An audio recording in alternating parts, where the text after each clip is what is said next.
Audience, you tuned in at this moment so that together we can go higher yet. And what we know in our way of life, and as we look at our theme, what's right with the world, today's topic, what's right with you? And I put it out on Facebook and I asked, what is right with you? And I had this wonderful image, and it says, nothing is impossible. Because the word itself says, I am dash possible. I'm possible. Nothing is impossible. I'm possible. And when we recognize the possibilities that were born within us, and that as we look at what is right with us, it's releasing all the old fears, the old paradigms, the old energies, that which no longer serves us, and arising into this moment. Arising into the divine matrix of knowing that we were created in the image and likeness of God. That it is good, and it is what? Very good. This is the ground of being in which we live and move and have our being. And along the way, some of us forget that. And when I was in England, I was speaking in Cambridge. And I went into London, and I went to the British Museum. And they had a beautiful display of Joseph Turner paintings, a very famous watercolor artist.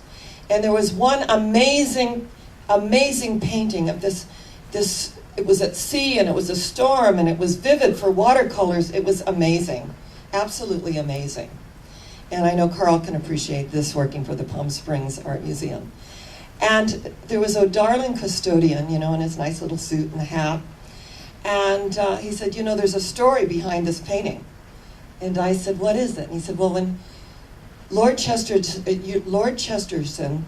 asked Joseph Turner, my gosh, I feel like I'm in the midst of this painting in the storm. How on earth did you ever make it so vivid? And he said, I'll tell you what I did. I hired a fisherman on a fishing boat. I had him take me out into the Holland coast. I had him tie me to the mast, and then I had him drive me in this boat, sail me out to the teeth of the storm. And he said that storm was amazing, and I was tied to the mast, and the waters and the boat was rocking outrageously. And he said there were times that I wish I could just crawl down below and just hover under the bed. And he said, but I held on. I was tied to that mast. And the storm blew over me. It blew within me. It became me. And then I came home and painted that painting. And I thought, how true of life. That when we are in life, we have all these amazing experiences. And when we look at what's right with ourselves, and the energy to be in the world and not of it, to be in the world, to live our lives, to have all the experiences of life, mentally and emotionally and physically, and at the workplace, in our relationships, that when we are courageous in life, we are living our life. It's like we tie ourselves to the mast, and we let the energy of the universe flow into us, and when we step out, we are the universe. Krishnamurti wrote a book called You Are the World. Each and every one of us is a universe within ourselves. We are the world. And when we look at what's right with ourselves, to embody the energy of life, to be in the world, to live our life, to express ourselves, to realize that we're never going to walk another's moccasins, that each and every one of us, we have our own journey. And in this journey, we are given all the tools. And as we are given the tools to utilize these tools, to recognize energetically why we are here and what it is that we are given to do. And when I put it out on Facebook about what's right with you, it was so interesting. It was the love in my life. It was the energy of relationships. It was the energy of I love what I do and I do what I love, and there's no greater combination in life than that. I'm so blessed in my life's work. It's a vibrational match. When it's a vibrational match, it flows. And in my own life, in the barometer, if it's not a vibrational match, it does not flow. So my declaration is, if not this God, then something better. And to open the space for the universe to flow in, to literally feel the energy of life within us. In 1970, there were 4 men who took a raft out and traveled 7,000 miles. They were at the Ecuador. They were in Ecuador. They were at the Ecuador coast. They made this amazing raft out of balsa wood, 32 feet long. And they wanted to sail the seas, and there were 4 nationalities. There was a Spaniard, there was a Frenchman, there was a Chilean, and a Canadian. And they got on this raft, and they all had the same goal, and that was to make it to Australia, 7,000 miles in a raft. And they experienced all of it. And they experienced the storms and capsizing and having to get the raft back right side up. We've had our own lives capsize, and let's get that life right side up so that we can begin to live our lives in a way that makes sense to us. And on gorgeous days, they said they swam along next to the raft. And the sharks, there they were, going by to and fro. And when they made it to Australia, to Queensland, they had 7 miles to go, and they hit one of the barrier reefs. And they had to be towed in the rest of the 7 miles after traveling 7,000 miles. But isn't this life amazing? Because life is a raft. And the energy and the relationships that we have join us on the raft. If you knew that you were going to travel 7,000 miles on a raft, you had 3 other people that you would choose. Who would you choose? You know, I can just feel in this room who I would choose to be on my raft. That there is a vibrational match, that we all have the same goal, that our eye is on the energy of what works for us, what serves, and there's going to be challenges, and there's going to be upsets, and there's going to be capsizing, and there's going to be storms, and there's going to be beauty and calm, and the energy of nature. And at times, we're just this close, and we need to be towed in, but that's life. That's just life.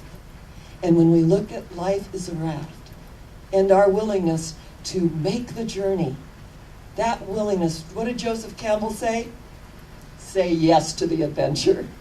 Follow your bliss. Say yes to the adventure. And I remember I was speaking at the Grand Tetons in Wyoming, and my daughter was 7, and so we were doing all the good things and riding horses and doing things. And one of my colleagues said, do you want to go with us on a river raft trip?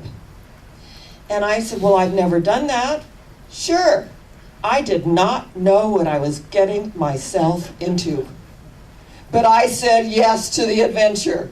So we got 2 rafts going, you know, all the ministers, and I've got the only child, and we're in 2 different rafts. And we start shooting the rapids, and I did not know it was called shooting the rapids until after we came to the completion of the trip.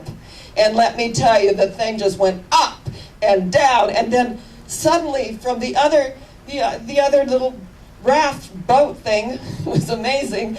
They put their buckets in. Now this is Grand Tetons up in the mountains, and they all took their buckets full of water and they poured it on us. And it was freezing. This is like in the middle of summer. It was freezing. And my 7-year-old said, Mommy, make them stop. Well, we had buckets too. So we put our buckets in the water, and we were going back and forth with this water fight. And suddenly we weren't freezing anymore. Suddenly it wasn't an irritation. It was fun. That we had taken ourselves literally out of the raft into the freezing water, snow water that had melted, and we were enjoying the journey. And I remember my colleague, he was the religious science minister in Salt Lake City, and his name was Al Hurd. And Al just, you know, when he took that first bucket of water and he said, vengeance is mine, saith the Lord. Whoosh, you're gonna get it. Cause and effect, he yelled out. And we were in the adventure of life. And it means about participation. It means about sometimes the water is cold and we're feeling like we want to get out and stop this trip. And the more we continue on, the more value we receive in this thing called life. What's right with you? Look in our lives to have gratitude for the blessings that we got up this morning. You know that I had major surgery on April 15th. And yesterday when I got up, I was totally at myself. I felt my body was in alignment with my consciousness. I had made a little shift. And the interesting thing, you know, that my doctor wrote a book. And Dr. Oz, who has a television show, wrote the foreword to his book. So I received a little note saying, I hope you're ready for Dr. Oz, because we're going to go on. I want to talk about the biology of belief. That's what's right with me and this way of life. Energetically, at a DNA cellular level, that our cells are responding to the energy, to the programming that we send to our cells through our consciousness. That when we make the longest journey on the planet, the 18-inch journey from the head to the heart, and open our heart, we are open for healing. We are open to receive our good, pressed down, shaken together, and flowing over into every area of our life. And when we tie ourselves to the mast and we experience life and we get off that ship and we go out and we experience and do life, because that life energy, that life force energy is flowing through us. We are meant to live gloriously. We are meant to open ourselves up to life. We are meant to see through the appearances, the conditions, and effects to what really matters. And in my Facebook responses, what really mattered was relationships. And the opportunity that we have to come together in this vibrational match and to realize how blessed we are that we are the two or three gathered together in a higher consciousness and energy field. Where two or three are gathered together in my name, there I am in the midst of them. And when we recognize this, when we open to this amazing opportunity that we have to live every single day. And you know, one of my favorite stories is the 105-year-old that was on Johnny Carson. Some of us remember Johnny Carson, don't we? And Johnny said, you were just amazing. He goes, what do you do? He goes, oh, I take my van and I go around old folks' homes. He goes, wow, what do you do there? He goes, I cheer everybody up. Get them up and let's look at what we're grateful for. And Johnny was just like absolutely amazed. He said, you're amazing. He said, I sure hope that I can have you on the show next year. He said, well, I don't know why not, Johnny. You look in pretty good health to me. Let's assume the virtue, as the Dalai Lama says. We assume the virtue. We open the space to allow God to do what God does best by means of each and every one of us. And when we recognize that truth, life is so amazing. It doesn't mean that we're not going to have challenges and little, inconsequential dramas that come up, but to know what is important. What am I most thankful for in my life? And the opportunity that we have every single day as we take our first conscious breath to say, thank you, Father, Mother, God, for this day. I accept my good and my unexpected good. I open to this day. I open to the magic and the miracles of this day, that I have the opportunity to go out and live life. And it may feel like, somebody just threw ice cold water on you, but energetically you're going to throw it back out to the universe and you're going to say yes to the adventure of life, beginning with the gratitude, the life force, the energy of relationships, our body temple, the health that we have, and that with all the incisions that are in my abdomen, my body temple just rushed to heal itself. And it was interesting to observe this and to do this work and to recognize that we're here by divine appointment, that each and every one of us, we're called to be here. And that those in New Thought, I bless you. I bless you. You were called. This is the opportunity that we have in our way of life to take responsibility for our lives. And when we take responsibility, the twin of responsibility is what? Freedom. The freedom to live our lives as we so choose, because we are taking responsibility. And I loved what I spoke with Dr. Arlene yesterday. And I loved when we were talking about what's going on the planet, and someone talked about fear, and she said, I don't do fear. I just don't do fear. It doesn't work for me. If we just don't do fear, that's really the four-letter F word, is fear. If we don't do fear, if we choose to focus on what is working and what's right with the world, and get on that raft of life and ride the waves and the storms, to be out there on a beautiful day and maybe a few sharks will swim by, don't give them energy, and they won't notice. And to have the opportunity every single day of our lives to know that for this I did come, for this I was sent, to do the will of He who sent me. And this moves beyond all religions, because we know energetically that all paths that lead to God are good, as our Rabbi Barry said this morning. About today is that wonderful anniversary when Moses brought down the 10 Commandments. There's a very funny story about it, a very kind of uppity dinner party in Britain. And the one woman turned to the rabbi she was sitting next to, and she goes, my ancestors witnessed the signing of the Declaration of Independence. I said, oh yes, very interesting. Mine witnessed the signing of the 10 Commandments. We just love that, don't we? That energetically, that the universe is there for us to bear witness to this truth of which we are about. And that if we have things in our life that no longer serve us, we release those things. We return them to their native nothingness from whence they came. For they are neither person, place, nor thing, and I want us to really get that. They're neither person, place, nor thing. They're only the life and the energy that are given unto them. And when we open the space to allow God to do what God does best, let's look at how we're building our raft, our life. Let's look at who we're bringing on to our raft. Is it a vibrational match? And as many of us grew up in dysfunction, and we bring people in that don't support us because that's what we grew up with, we can shift that. He drew a circle that shut me out, but Love and I had the wit to win. We drew a circle that took him in. Does it mean we're always going to agree? No.